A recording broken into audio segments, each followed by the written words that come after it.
Okay, guys, last problem for this section before you get a chance to really start working on a lot of stuff on your own. Um, Now, what this question is going to ask of us is it wants us to find the slope, the y-intercept, and the function rule all from this one table. Now, this is a pretty tough one, so I'm going to go through it slow. I've also been getting a little bit of lag on my server here, so if the stuff shows up later than when I say it, just kind of bear with me. I'll try and go slow. Um, but first, let's think about slope. And so remember, slope is going to be equal to, let's write this out up here. Slope is equal to the change in y. Okay, let's see if that shows up. Good. Change in y divided by change in x. And now I know in Mr. Bostwick's class and a little bit in my class, we've talked about that. We can call that delta y divided by delta x. But delta just means, that little triangle just means how much does each one change. Okay, so here's what I'm going to do. I'm going to erase all of this kind of stuff. We'll hang on to that delta y over delta x just in case we want to use it later, but we'll stick that right there. Okay, so let's talk about how much x changes and how much y changes. So if we talk about from one point to the next, I see that I drew an arrow, show up arrow, show up arrow, show up. There it is. I told you there was a lag. Okay, so from -2 to +2, I know that I increased by 4. Okay, now let's do the next one. So I think there's going to be a pattern here. I'm going to increase by 4 again. Okay, now from -15 to +5. I see there I'm going to increase by 20 plus 20.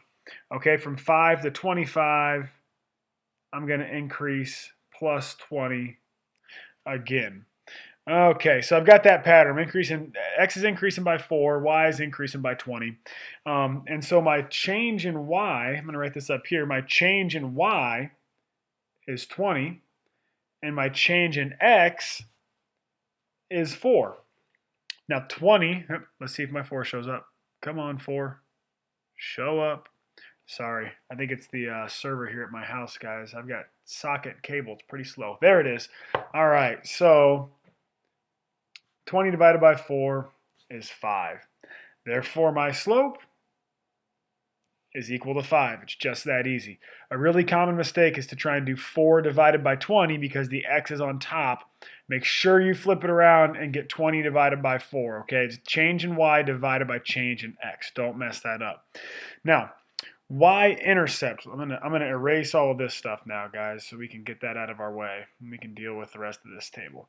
Okay, now y-intercept. Remember that y-intercept is where x equals 0.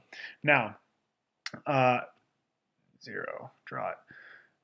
There we go. So, I see that would probably be somewhere, I don't know, right about in there.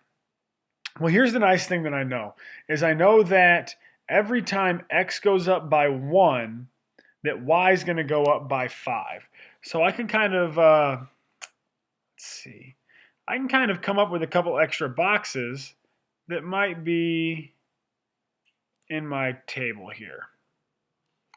So let's do like this and like this. Cool. So these boxes, we can see they'd be in between the -2 and the 2. And so I know that as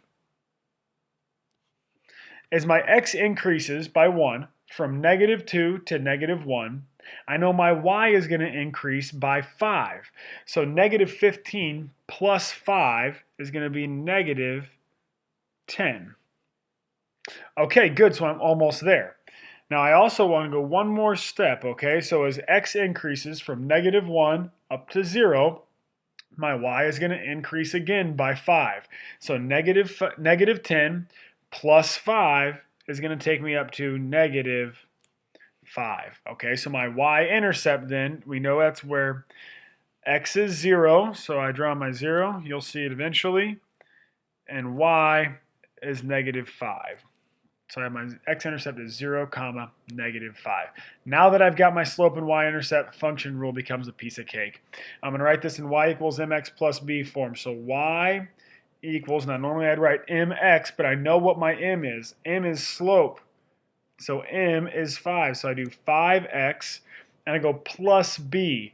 Now, normally I do plus b, but I know that my b is negative. So I'm just going to write minus 5. And there's my answer. The function rule for this is y equals 5x minus 5. All right, that's the answer to that one.